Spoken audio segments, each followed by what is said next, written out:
오늘 하나님께서 우리에게 주시는 말씀은 사도행전 2장 1절에서 4절의 말씀하고 출애굽기 23장 16절 한 절입니다. 먼저 사도행전 2장 1절에서 4절을 교독하겠습니다.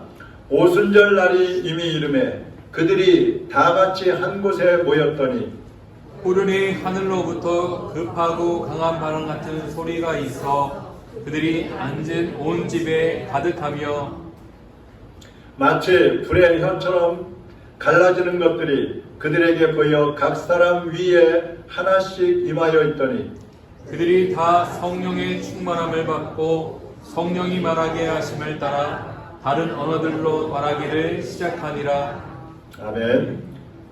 출애굽기 23장 16절을 다 같이 읽을 텐데 목소리를 한 톤 높여서 힘있게 확신을 가지고 읽겠습니다. 시작. 맥추절을 지키라. 이는 내가 수고하여 밭에 뿌린 것에 첫 열매를 거두기니라. 수장절을 지키라. 이는 내가 수고하여 이룬 것을 연말에 밭에서부터 거두어 저장함이니라.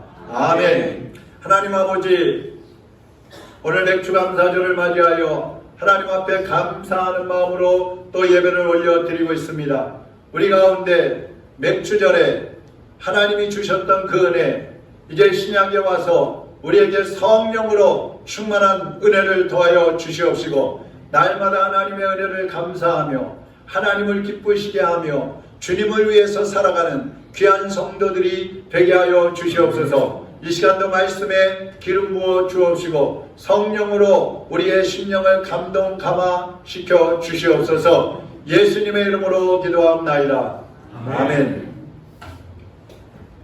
해마다 우리는 이스라엘의 절기들 중에 몇 가지 절기를 지킵니다. 하나님께서 이스라엘에게 7가지의 절기를 주셨는데 그 절기를 주신 이유가 있어요. 그것은 첫째는 하나님의 은혜를 잊지 말라. 하나님의 은혜를 기억하라. 그러니까 시간이 지나면 은혜를 잊어버리잖아요. 그러니까 1년 중에 7번의 절기를 주시면서 잊어버릴만 하면 또 기억하게 하시고 잊어버릴만 하면 또 기억하게 하시고 그래서 하나님의 은혜 속에서 살아가는 겁니다. 두 번째로 절기를 주신 이유는 자손 대대로 가르쳐서 그들도 은혜 속에 살게 하라는 것입니다. 대가 지나가면 1대, 2대, 3대 쭉 지나가다 보면 밑에 가서는 잊어버려요. 은혜를 잊어버려요. 우리가 성경을 보면 이스라엘 백성들도 가나안에 들어갔을 때 여호수아와 그 지도자들이 있을 때에는 신앙생활을 잘했어요. 근데 그 영적인 지도자들이 다 세상을 떠나고 나니까 사람들이 하나님의 은혜를 잊어버리고 우상을 섬기기 시작하는 거예요. 그래서 우리 자녀들에게도 이 하나님의 은혜를 가르치는 것이 대단히 중요하다는 것입니다. 특별히 자녀들은 하나님의 은혜를 가르쳐야 그들이 미래를 하나님께 맡기면서 하나님의 은혜 속에 살아갈 수 있기 때문에 가르치는 것은 더욱더 중요한 것입니다. 그래서 우리 어린이들, 학생들, 청년들 이들에게 하나님의 말씀을 가르치는 것이 대단히 중요합니다. 제가 항상 목회를 시작할 때부터 지금까지 안타까운 것은 큰 교회를 가면은 막 이 교육 프로그램들이 잘 돼 있어요. 근데 작은 교회는 가르칠 사람도 부족하고 또 어린이들도 없고 그러다 보니까 제대로 교육을 못 시키는 게 정말 이 목회를 하면서 안타까운 거예요. 그러다 보니까 아이들이 이제 성장을 하면 할수록 그 신앙이 더 깊어지고 하나님께 더 가까이 해야 되는데 멀어지는 것을 볼 수도 있고 때로는 신앙생활을 안 하는 걸 볼 수도 있고 또 교회를 떠나는 그런 모습들로 보여지기 때문에 너무나 안타깝습니다. 그래서 우리가 교회에서 교육하는 것과 또 가정에서 하나님의 말씀과 기도로 교육하는 것이 대단히 중요한 것입니다. 이스라엘은 7대 절기가 있다고 그랬는데 유월절, 무교절, 초실절, 오순절, 나팔절, 속죄일, 장막절 이렇게 7가지가 있습니다. 이건 뭐 다 우리가 몰라도 괜찮은데 이 중에 특별히 중요한 3대 절기가 있는데 그것이 유월절, 오순절, 장막절입니다. 이 절기에는 전국에 흩어져 있던 성인들, 남자 성인들이 다 예루살렘으로 모여요. 그래서 하나님 앞에 예배를 드리는 겁니다. 신약에 와서는요, 이제 그 2000여 년 동안 이스라엘 백성들이 나라를 잇고 세계에 흩어져서 살았단 말이죠. 근데 세계에 흩어져서 살던 그 성인들, 그 유대인들이 오순절 이런 절기가 되면 예루살렘으로 다 세계에서 모이는 거예요. 그래서 하나님 앞에 예배를 드리는 겁니다. 오늘 본문 말씀도 그거예요. 이 3대 절기 중에 오순절에 대한 오늘 말씀이잖아요. 사도행전 2장 1절에서 4절의 말씀이 유대인들이 예루살렘에 막 세계에서 모여든 거예요. 여러분이 나중에 2장 5절 이하를 집에 가셔서 읽어보시기 바랍니다. 막 세계에서 사람들이 모였는데 역사학자들에 의하면 한 200만 명이 모였다고 그래요. 200만 명. 여러분 서울에 200만 명이 모여도 얼마나 막 왁자왁자하겠어요. 근데 예루살렘은 서울보다 작은데도 200만 명이 모인 거예요. 그들이 하나님 앞에 모여서 예배를 하면서 마가다락방에 성도들이 120명의 성도들이 모여서 기도하다가 성령을 받잖아요. 그리고 나가서 200여 명 그 모인 사람들에게 가서 복음을 전하는 거예요. 그게 오순절이에요. 그래서 오늘은 이스라엘의 절기들이 우리하고 어떤 관계가 있는가, 우리는 왜 절기를 지켜야 되는가 하는 말씀을 드리려고 합니다. 5가지의 절기를 오늘 말씀을 드리려고 합니다. 첫째는 유월절입니다. 이 유월절은 출애굽에서는 왜 지켰느냐, 구약에서는 왜 지켰느냐 하면 출애굽한 것을 기념하는 절기입니다. 이스라엘 백성들이 가장 중요하게 여기는 절기 중에 하나가 유월절이에요. 우리가 성경을 읽다 보면 하나님이 이런 말씀을 하셔요. 출애굽기 20장 2절 한번 같이 읽어보겠습니다. 나는 너를 애굽 땅 종되었던 집에서 인도하여 낸 내 하나님 여호와니라. 이게 계속 반복이 돼요. 그러니까 하나님이 뭘 말씀하시냐? 나는 너희를 애굽 땅 종으로 너희들이 있을 때 너희들을 구원해준 하나님이야. 이 말씀은 뭐예요? 기억하라, 이거 잊지 말아라. 하나님은 애굽의 노예로 고통당하고 있는 그 이스라엘 백성들을 구원하기 위해서 그 애굽에 10가지 재앙을 내렸고 마지막에는 장자들을 죽이는 재앙을 내려요. 애굽의 바로왕이 말을 듣지 않기 때문에 이스라엘 백성들을 내보내라고 했는데 안 내보내주는 거예요. 그러니까 하나님이 10번째 재앙으로 장자 재앙을 내리시는데 그 재앙을 내리실 때 이스라엘 백성들에게 너희들은 어린 양을 잡아서 문설주에 대문 앞에다가 피를 발라놓으라 이거예요. 그러면 죽음의 천사가 지나가면서 피가 발라져 있는 집은 그냥 넘어가고 피가 발라져 있지 않으면 그 집이 뭐 애국 사람의 집이든 이스라엘 사람들의 집이든 피가 발라져 있지 않은 집에는 죽음의 천사가 들어가는 거예요. 그래갖고 그 집의 장자, 맏아들들을 다 죽입니다. 그리고 짐승들, 소나 염소나 양이나 이런 짐승들 중에도 제일 처음 난 것들, 그것들을 다 죽이는 그런 재앙을 내렸어요. 근데 이게 신약에 와서 보세요. 우리와 이 신약에서는 이 유월절이 어떤 관계가 있느냐? 신약적으로는 예수님의 고난을 의미하는 것입니다. 유월절에 죽은 어린 양은 예수 그리스도를 상징하는 거예요. 요한복음 1장 29절 같이 읽어보겠습니다. 이튿날 요한이 예수께서 자기에게 나오심을 보고 이르되 보라 세상 죄를 지고 가는 하나님의 어린 양이로다. 여기 어린 양. 예수님은 하나님의 어린 양. 예수님은 인간의 죄를 그 한 몸에 지시고 하나님의 어린 양으로 십자가에 못 박혀 죽으신 거예요. 출애굽할 때 그 어린 양의 피가 문 앞에 발라져 있는 집들은 다 죽음의 천사가 지나갔다 그랬잖아요. 오늘날도 마찬가지입니다. 우리의 심령 문 앞에 예수 그리스도의 피가 묻어 있는 사람은 지옥의 심판이 다 물러가는 거예요. 그냥 넘어가는 겁니다. 이제는 영생을 얻게 되는 것입니다. 그래서 예수님의 피를 발라야 되는 거예요. 죄와 사망에서 구원해 주신 그 하나님의 은혜를 날마다 감사하고 우리를 구원해 주신 그 주님을 마음에 모셔드리고 그 예수 그리스도의 피를 바르면서 살아감으로써 우리가 죽음의 권세를 이기고 하나님 중심으로 살아가는 것이 유월절 절기를 지키는 모습인 겁니다. 아직까지도 예수 그리스도를 구주로 영접하지 못하고 예수님의 피를 마음에 심령에 문 앞에 바르고 계시지 못한 분들이 있다면 오늘 예수 그리스도를 구주로 영접하고 예수님의 피를 발라서 사망의 권세가 떠나가고 영생의 복이 임하게 되기를 주님의 이름으로 축원합니다. 두 번째 절기는 무교절입니다. 이 구약에서는 출애굽 때 먹은, 출애굽하면서 사람들이 이제 떡을 가지고 나와서 먹었는데 그것이 무교병, 누룩을 넣지 않은 떡이에요. 이것을 고난의 떡이라고 합니다. 누룩을 넣지 않으면 떡이 맛이 없어요. 지금도 마찬가지입니다.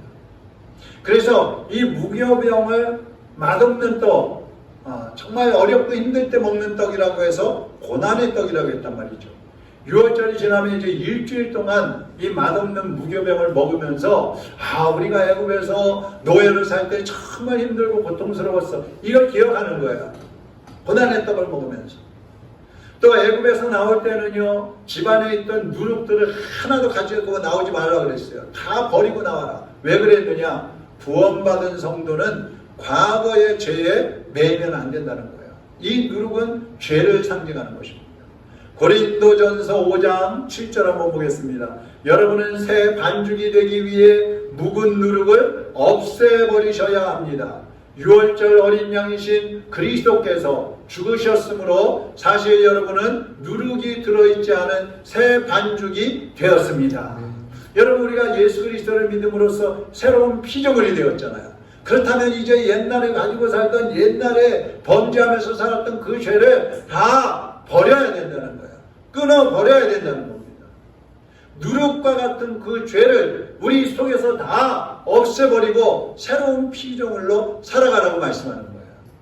그래서 이 신학적인 의미는 뭐냐면 그리스도는 생명의 양식이다는 것입니다. 구약에서는 고난의 떡이라고 그랬어요. 신약에 오면 그 떡이 바로 예수 그리스도라 말이에요. 예수님이 붙잡혀 가시기 몇 시간 전에 제자들을 모아놓고 최후의 만찬을 하십니다. 그때 예수님 뭐라고 하시냐면 떡을 주시면서 이것은 너희를 위해서 주는 내 몸이다. 내 몸이다. 이걸 받아 먹어라 그럽니다. 그러니까 무교병은 누룩이 들어있지 않은 그 떡은 죄가 없으신 예수 그리스도를 상징하는 거예요. 그래서 모든 사람은 예수님을 양식으로 삼아야 됩니다. 요한복음 6장 53절에 55절을 보면 같이 한번 읽어봅니다. 시작. 예수께서 이르시되 내가 진실로 진실로 너희에게 이르노니 인자의 살을 먹지 아니하고 인자의 피를 마시지 아니하면 너희 속에 생명이 없느니라. 내 살을 먹고 내 피를 마시는 자는 영생을 가졌고 마지막 날에 내가 그를 다시 살리리니 내 살은 참된 양식이요 내 피는 참된 음료로다. 아멘. 여러분, 예수님을 구원의 주님으로 믿고 영접하는 것이 바로 예수님의 살과 예수님의 피를 먹고 마시는 거예요. 예수님은 그 몸과 그 피를 우리의 양식으로 내어주셨어요. 아낌없이 다 주신 거예요. 이것을 먹고 살라는 거죠. 이것을 먹고 영생을 얻으라는 것입니다. 근데 많은 사람들이 먹지 않으려고 합니다. 중세시대에는 이 성만찬식을 이제 하잖아요. 떡과 포도즙을 나눠주면서 이것은 예수님의 살입니다. 예수님의 피입니다. 이러면서 먹고 마시니까 핍박하는 사람들이 저것들은 식인종이다 그래갖고 그리스도인들을 잡아서 죽인 거예요. 우리 모두가 이 예수님의 영의 양식, 이 예수님의 살과 그 예수님의 피를 먹고 마심으로써 주님 안에서 영원한 생명을 누리게 되기를 주님의 이름으로 축원합니다. 먹고 마시는 것은 바로 예수님을 믿는 것이라고 그랬어요. 예수님을 믿는 것이 예수님의 살을 먹는 것이고 예수님의 피를 마시는 거예요. 오늘 여러분 예수님을 온전히 여러분의 구원의 주님으로 영접하시기를 주님의 이름으로 축원합니다. 세 번째 절기는 초실절입니다. 이 구약에서는 초실절은 뭐냐면 첫 번째 추수한 것, 1년 중에 처음 추수한 것을 하나님께 감사함으로 드리는 거예요. 이 초실절은 6월절이 지나고 첫 번째 돌아오는 안식일 날 다음 날이 초실절이에요. 6월절이 지나고 첫 번째 돌아오는 안식일. 안식일 무슨 요일이에요? 안식일이 무슨 요일이에요? 토요일이죠. 그 안식일 다음 날이 초실절이에요. 그러니까 무슨 요일이에요? 주일이에요. 1년 중에 처음 거두어들인 그 보리를 순양과 또 밀가루와 포도즙에 이런 것과 함께 하나님 앞에 감사함으로 바치는 거예요. 하나님이 첫 열매를 드리라고 하신 것은 첫 열매는 모든 열매의 대표성을 지니고 있는 거예요. 대표. 우리 그 옥상에 가면은 방울토 나무가 있어요. 근데 이제 얼마 전에 보니까 빨갛게 익었다고 따가지고 와서 먹어봤는데 그래도 맛이 들었더라고요. 자, 이건 뭘 말하냐면 그 다음에 열릴 방울토마토들은 다 이런 맛이겠구나. 대표성. 또 이 첫 열매는 뭘 의미하느냐 하면 이후에 거둬들이는 모든 곡식들은 다 하나님이 우리에게 주신 것이다 하는 고백을 담아서 드리는 거예요. 그래서 우리가 11조를 하나님 앞에 드리잖아요. 이것도 마찬가지입니다. 우리의 소득은 하나님이 주신 것이다. 그래서 전부 하나님께 드려야 마땅하지만 그러면 우리의 생활이 안 되니까 그 중에 10분의 1을 대표성을 지닌 것으로 하나님 앞에 드리는 것입니다. 지난 화요일 날 제 이종 여동생에게서 전화가 왔어요. 굉장히 오랜만에 전화가 왔는데 무슨 일이냐 그랬더니 자기 시누이가 일본 사람하고 결혼을 했대요. 그래서 일본에 가서 살고 있는데 이 시누이는 기독교인이에요. 일본에 가서 살면서 보니까 시댁이 전부 다 그 일본 신사를 참배하는 우상을 섬기는 그런 집안인 거예요. 근데 이 시누이가 가가지고 시어머니를 전도를 한 거예요. 그 시어머니가 예수님을 믿고 일본 사람인데 예수님을 믿고 이제 90세가 넘으셨는데 이제 소천하신 거예요. 돌아가신 거예요. 근데 돌아가시면서 내가 가지고 있는 재산을 일부씩 나눠가지고 선교비로 보내라.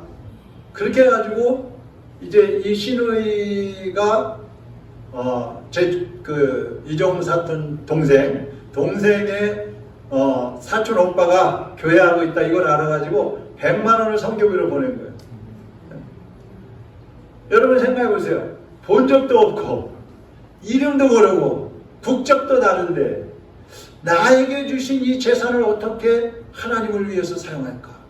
그 기도를 하면서 고민하다가 바다 건너서 여기까지 선교비를 보내면서 하나님 앞에 가신 거예요. 그게 뭘 말하는 거예요? 모든 것이 하나님의 것임을 인정하고 그 하나님께 감사하는 그 신앙이 얼마 되지 않았지만 그런 신앙이 그 시어머니의 심령 속에 들어간 거예요. 이게 얼마나 귀합니까? 그러면 이 초실절은 신약에 와서는 무엇을 의미하느냐? 예수 그리스도의 부활을 의미하는 것입니다. 성경에 보면요, 예수님을 부활의 첫 열매라고 그랬어요. 고린도전서 15장 20절 보면 그러나 이제 그리스도께서 죽은 자 가운데서 다시 살아나사 잠자는 자들의 첫 열매가 되셨도다. 예수님이 부활의 첫 열매가 되셨다는 의미는 뭐냐 하면 앞으로 예수님을 믿는 모든 성도들도 예수님처럼 부활한다는 것을 보여주시는 거예요. 할렐루야. 그러니까 예수님이 부활의 대표성을 지니셨다 이 말이에요. 여러분 우리 기독교의 핵심이 뭡니까? 부활이에요. 부활. 어느 종교의 교주도 부활한 사람이 없어요. 오직 예수 그리스도 한 분만이 부활하셨고 그 예수님은 우리 성도들에게 너희도 부활할 것이라고 예고해 주셨습니다. 인생을 살다가 절망이 될 때도 있고 좌절할 때도 있어요. 그럴 때 우리가 붙잡아야 하는 신앙은 부활의 신앙인 것입니다. 얼마 전에 우리 김영수 권사님이 하나님의 부르심을 받으셨잖아요. 우리가 헤어질 때 참 아쉬워요. 그렇지만 예수 그리스도를 믿고 세상을 떠나면 주님께서 우리를 부활시켜 주시고 우리가 천국에서 다시 만난다는 그런 소망이 있기 때문에 소망을 가지고 보내드릴 수가 있는 것입니다. 이 부활신앙이 있는 사람은 죽음 앞에서도 부활을 바라보기 때문에 두려워하지 않습니다. 당당하게 하나님의 부르심을 받고 가는 겁니다. 특히 우리는 죽음에서 부활할 뿐만 아니라 우리의 삶의 현장에서도 부활을 체험하면서 살 수가 있어요. 그것은 바로 회복의 은혜인 것입니다. 우리의 믿음이 회복이 되고 환경이 회복되고 건강이 회복되고 경제가 회복되고 우리의 삶이 회복됨을 통해서 하나님께서 우리의 삶을 이렇게 부활시켜 주시는구나. 이제 이것처럼 우리의 생명까지도 하나님은 부활시켜 주시는구나. 이것을 믿는 것이 부활신앙인 것입니다. 그래서 우리는 이 초실절을 또 기억을 하게 되는 것입니다. 그 다음에 네 번째 절기가 오순절입니다. 이것은 칠칠절이라고도 하고 오늘 우리가 지키는 맥추절이라고 하는 것이 바로 이 오순절입니다. 구약에서는 미를 추수한 것을 감사하는 절기가 오순절이에요. 이 오순절을 칠칠절이라고 한다고 그랬잖아요. 그건 뭐냐 하면 초실절. 아까 초실절이 신약에서는 뭐로 의미한다고 그랬죠? 부활을 의미한다고 그랬죠. 부활. 자, 이 초실절부터 7주, 77에 49, 49일이 지난 날을 오순절, 맥추절이라고 하는 거예요. 자, 그럼 여러분 잘 생각해 보세요. 이 오순절을 맥추절이라고 한다고 해서 이건 밀을 거두기 때문에 이제 맥추절이라고 하는데, 오순절에는 처음 수확한 밀을 떡으로 만들어 가지고 염소, 숫 염소와 함께 하나님께 감사의 예물로 드렸습니다. 자, 그럼 이게 신약에 와서는 뭘까? 자, 아까 초실절이 부활절이라고 했어요. 부활절부터 49일, 그러니까 50일째 되는 날이 오순절이라고 했어요. 그럼 예수님이 부활하시고 승천하신 다음에, 예수님이 부활하신 다음에 50일째 되는 날 무슨 일이 일어났어요? 예수님이 부활하시고 50일째 되는 날 무슨 일이 일어났어요? 예? 성령님이 강림하신 거예요. 할렐루야. 그 신약에 와서는 성령 강림절, 오순절 성령 강림절 그러잖아요. 그 오순절은 초실절에서도 7주가 지난 날이기 때문에 예수님이 부활하신 이후에 7절에 49, 50일째 되는 날 120명의 성도들이 마가다락방에 모여서 하나님 앞에 기도하기 시작했어요. 그랬더니 갑자기 열흘째 되는 날 성령이 임하시는데 급하고 강한 바람 같은 그런 이제 이 열기가 사람들에게 확 밀려오는 거예요. 그러더니 불이 막 갈라져가지고 확 막 머리에서 타오르는 것처럼 불길이 사람들 각 사람의 머리 위에서 막 활활 타오르는 거예요. 그것이 바로 오순절인 거예요. 그래서 이 맥추절에는 우리가 하나님의 은혜 가운데 구원받았고 또 주님의 은혜 가운데 부활의 신앙을 갖게 되었고 그런 사람들이 하나님의 성령을 충만히 받아서 살아가야 하는 것이 바로 맥추절인 것입니다. 지난 6개월 동안 우리가 세상 가운데 살았고 신앙생활하면서 살아왔지만 성령 충만하지 못한 삶을 살아왔다면 오늘 맥추절을 맞이해서 부활의 은혜에 감사할 뿐만 아니라 성령 충만해야 되기를 주님의 이름으로 축원합니다. 근데 특이한 것은 이 오순절에도요 떡을 드렸다 그랬잖아요. 근데 이때 드리는 떡은 무교병이 아니고요 유교병, 누룩을 넣은 떡을 드렸대요. 이 유교병은 뭘 말하냐면 이방인을 의미하는 거예요. 이방인. 그러니까 성령님은 유대인이나 이방인이나 가리지 않고 모든 사람에게 성령님을 환영하는 사람이면 누구에게나 오신다는 말씀입니다. 유대인만 구원받고 유대인만 성령 받는 게 아니라 오순절에 오신 성령님은 이방인들에게까지도 임하시고 이방인들까지도 구원해 주신다 이 말이에요. 유대인이든 이방인이든 부활하신 예수님을 믿기만 하면 성령을 받고 하나님의 사람으로 다시 거듭나는 것입니다. 우리가 신앙생활하고 있지만 여러분의 힘을 가지고 여러분의 인생을 살아가려고 하면 실패하고 낙심할 때가 많아요. 근데 성령님께서 함께 하시고 성령님이 도와주시면 우리의 인생이 풍요로워지고 평안이 찾아오고 영적인 승리자로 살아갈 수 있는 것입니다. 그렇기 때문에 예수님을 믿고 성령을 받아야 되는 것입니다. 성령 충만해야 합니다. 여러분 성령을 받으시기를 바랍니다. 성령 충만하시기 바랍니다. 성령 충만을 위해서 기도하시기를 바랍니다. 그래서 하나님의 일꾼들로 쓰임받으시기를 주님의 이름으로 축원합니다. 자, 이렇게 예수 그리스도를 믿고 성령을 받은 사람들에게 또 하나 중요한 절기가 있어요. 5번째 나팔절입니다. 6번째, 7번째는 이제 나중에 추수감사절 때 하겠습니다. 자, 이 나팔절은 뭐냐 하면 구약에서는 광야 생활을 할 때 나팔을 불었는데 너희들이 광야에서 어떻게 살았는지를 기억하라는 거예요. 이 나팔절이 되면 제사장들이 나팔 2개를 가지고 하루 종일 불어요. 하루 종일. 그 사람들이 그 나팔 소리를 들으면서 우리가 광야에서 그 고난의 행군을 할 때가 있었지. 제대로 먹지 못하고 낮에는 뜨겁고 밤에는 추웠고 또 막 적들이 오고 무서운 짐승들이 오고 그런 가운데도 하나님이 우리를 도와주셨고 보호하셨고 여기까지 인도해 주셨지. 그 하나님 은혜 참 감사하다. 이렇게 기억하는 거예요. 우리가 광야를 이스라엘 백성들이 광야를 갈 때 여러분이 성경을 읽어보시면 구름 기둥과 불 기둥이 있는데 그 구름 기둥과 불 기둥이 막 움직이면은 이스라엘 백성들도 같이 떠나는 거예요.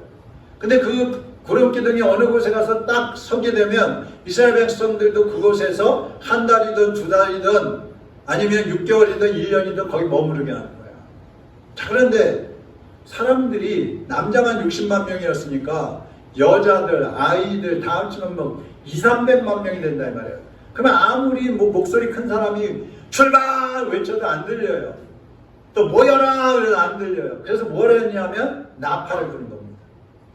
그 나팔 소리가 다 달라요. 모일 때 나팔 소리, 헤어질 때 나팔 소리, 출발, 정지 다 달라요. 이게 신호예요. 신호, 하나의 신호. 자, 그러면 신약에 와서는 이 나팔절은 뭐냐?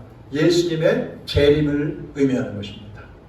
우리가 찬송가 180장에 보면 나팔 불 때 나의 이름, 나팔 불 때 나의 이름, 나팔 불 때 나의 이름, 부를 때에 잔치 참여하리라. 우리 1절만 한번 해볼까요? 하나님의 나팔 소리 전지 진동할 때에 예수 영광 중에 구름 가시고 천사들이 세계 만국 모든 곳에 보내려 구원 얻은 성도들을 모으리. 나팔 불 때 나팔 불 때 나의 이름, 나팔 불 때 나의 이름, 나팔 불 때 나의 이름, 부를 때에 잔치 참여하겠네.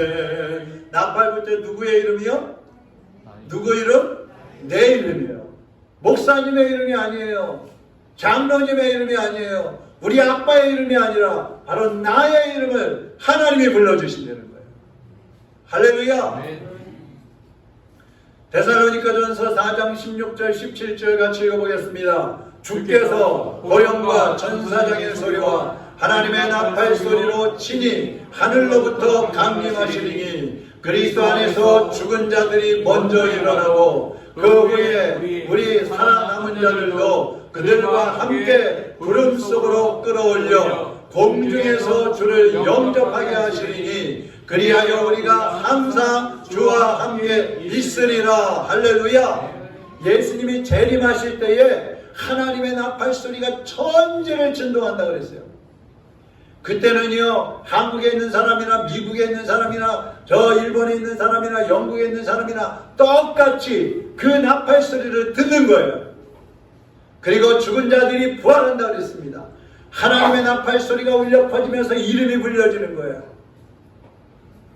임수자야, 우리 누님 이름이에요. 김영수가 우리 권사님이에요. 그 이름이 불려지면 죽은 자들이 부활해서 일어나는 거예요. 살아서 그때까지 예수 믿고 있던 사람들은 죽지 않고 공중으로 올림받는 거예요. 그리고 주님을 만나서 함께 살게 된다고 그랬습니다. 이것이 예수님의 재림의 날에 일어날 놀라운 영광의 모습인 것입니다. 여러분, 예수님이 언제 오실지 모르지만 예수님 오실 때는 가까웠다 그랬어요. 우리가 그 예수님 오시기 전에 우리도 세상을 떠날 수 있어요. 그렇지만 세상을 떠난다 할지라도 두려워하지 마십시오. 그날에 주님의 나팔 소리와 함께 우리의 이름이 불려질 거예요. 그리고 부활하게 되는 것입니다. 또 그날까지 만약 우리가 살아있다면 우리의 이름이 불려지면서 공중으로 올라갈 것이고 공중에서 예수 그리스도를 만나게 되는 것입니다. 그분과 함께 영원히 살게 되는 것입니다. 아멘 하는 사람만 그렇게 되시기 바랍니다. 예수 그리스도를 그저로 믿고 순종하는 그 사람만이 생명의 부활을 하고 재림하시는 예수 그리스도를 만나서 영원한 생명을 누리게 되는 것입니다. 여러분, 신앙생활이 뭔지 아십니까? 신앙생활은요, 복 받는 생활이 아니고요. 한번 따라하겠습니다. 예수님을 위해서 사는 것이다. 예수님을 위해 사는 것이다. 예수님을 믿기 전에는 예수님을 믿고 내가 구원받고 영생 얻기 위해서 예수님을 믿는 것이지만, 예수님을 이미 믿었다면 이제부터는 나를 위해서 사는 것이 아니라 주님을 위해서 사는 것이 신앙생활인 거예요. 또 신앙생활이라는 것은 하나님의 말씀을 지켜 행하는 것이 신앙생활인 것입니다. 주님을 위해서 살고 주님의 말씀대로 사는 것이 신앙생활인 거예요. 고린도후서 5장 15절 같이 읽어보겠습니다. 그가 모든 사람을 대신하여 죽으심은 살아있는 자들로 하여금 다시는 그들 자신을 위하여 살지 않고 오직 그들을 대신하여 죽었다가 다시 살아나신 이를 위하여 살게 하려 함이라. 할렐루야. 이제 여러분은 올바른 신앙생활을 통하여 구원의 은혜를 받으시기를 바랍니다. 그리고 구원받은 성도들은 부활의 소망을 가지시기를 바랍니다. 성령 충만을 받으시기를 바랍니다. 그래서 예수님 재림하실 때에 주님을 아멘 주 예수여 어서 오시옵소서, 주님을 영접하고 주님을 만나서 그 주님과 함께 영원한 생명을 누리시기를 주님의 이름으로 축원합니다. 내 눈 주의 영광을 보네. 우리 가운데 계신 주님 그 빛난 영광, 그 빛난 영광 온 하늘 덮고 그 찬송 온 땅 가득해. 내 눈 주의 영광을 보내. 내 눈 주의 영광을 찬송 가운데 서신 주님, 찬송 가운데 서신 주님, 주님의 얼굴은 온 세상 향하네. 권능의 팔을 드셨네.